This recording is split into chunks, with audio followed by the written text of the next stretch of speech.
Տիկին բարձր ներկայացուցիչ, տիկին հանձնակատար, հարգելի գոլեգաներ, լրատվամիջոցների ներկայացուցիչներ, ուզում եմ շնորհակալություն հայտնել տիկին բարձր հանձնակատար Կալասին եւ տիկին հանձնակատար Կոստին մեզ հյուրընկալելու համար, այս հանդիպումը շատ լավ կազմակերպելու համար, մեր նախորդ հանդիպումից ի վեր այս ֆորմատով պետք է նշեմ, որ կարևոր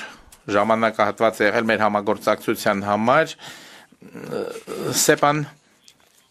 իրավական հիմք է հանդիսանում Եվրամիություն Հայաստան գործընկերության համար, բայց մեր հարաբերությունները մենք զարգացրել ենք սեպայից նույնիսկ ավելի լայն շրջանակներում նոր ուղղություններով, շատ կարևոր է, որ մեր հարաբերությունների զարգացումը, նոր նվաճումները երբեմն ավելին են, քան այս ամենը ֆորմալիզացնելու մեր կարողությունը այս գործընթացում ողջ ընթացքում մենք գնահատում ենք Եվրամիության աջակցությունը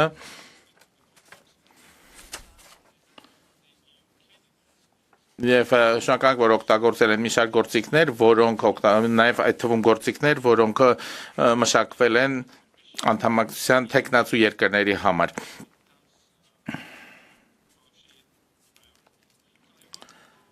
Ուզում եմ մի քանի ասպեկտների մասին խոսել, մեր հիմնական արդյունքների վերաբերյալ։ Առաջինը մեր քաղաքացիների համար կոնկրետ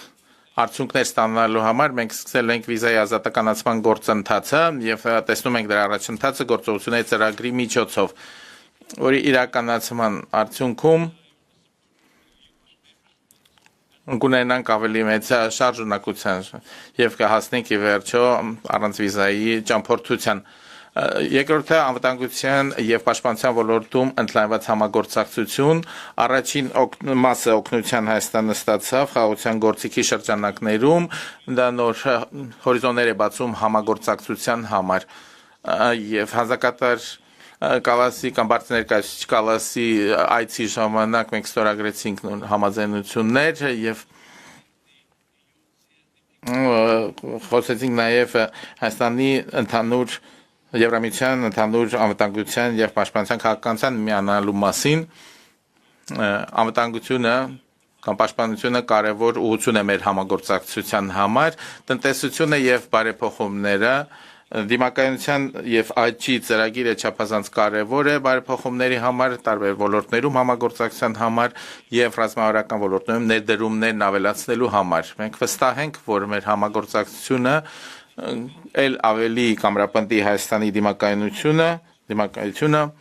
այդ թվում նաեւ նոր հիբրիդային սպառնալիքների լույս ներքո։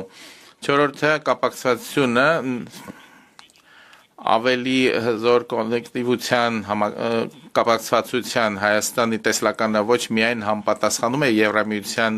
գլոբալ դարպասի եւ Սևծովյան ռազմավարությանը Մենք այսօր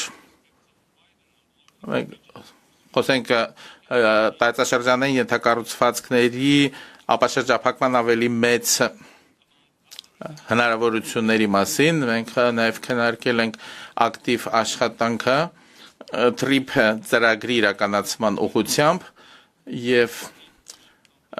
Վաշինգտոնում օգոստոսի 8-ի համաձայնությունները աննախադեպ հնարավորություններ են ստեղծել սրա համար լրացուցիչ պոտենցիալ քայլերը այդ թվում նաև Հայաստան-Թուրքիա սահմանի բացումը եւ ենթակառուցվածքային մեծ ծրագրերի իրականացումը կարող են զգալիորեն փոփոխել տնտեսական եւ քաղաքական ճարտարապետություն ամբողջ տարածաշրջանի հարգելի գոլեգաներ այս ամենը հիմքեր է ստեղծել մեր այսօրվա նվաճումների համար մի քանի րոպե առաջ մենք ընդունեցինք Եվրամիություն Հայաստան ռազմավարական նոր համագործակցության նոր ռազմավարությունը եւ մեր համագործակցությունը բարձրացինք ռազմավարական մակարդակի եւ սա մեր ամբիցիաների վերջը չէ ինչպես դուք գիտեք Հայաստանի խորհրդարանը մարտ ամսին օրենք ընդունեց Եվրամիության անդամակցության մասին Հայաստանի եւ այսօրվա հանդիպման ուղերձը շատ կարեւոր է Հայաստան Եվրամիություն համագործակցությունը մտնում է նոր փուլ եւ մենք ունենք համընդհանուր տեսլական մեր քաղաքացիների համար 2026 թվականին մայիսին տեղի ունենալու Հայաստան-Եվրամիություն առաջին գագաթնաժողովը։ Սա եւս կարևոր միջոցառում է լինելու եւ մենք ակնկալում ենք, որ դուք կայցելեք Երևան։